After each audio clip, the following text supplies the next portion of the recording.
In this tutorial, I'll show you how to add a text banner to a Weebly website. Let's get started. Sign in to your Weebly account and open the website where you want to add the text banner. Click Edit Site to open the website editor. Make sure you're on the Build tab. In the left panel, find the text element. Drag the text element onto your page where you want the banner to appear. You can place it at the top of the page, between sections, or anywhere that fits your design. Click inside the text box and enter the message you want to display.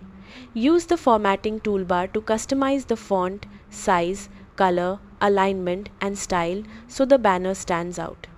If you'd like the banner to be more noticeable, place the text inside a colored section or add a background color to the section behind it.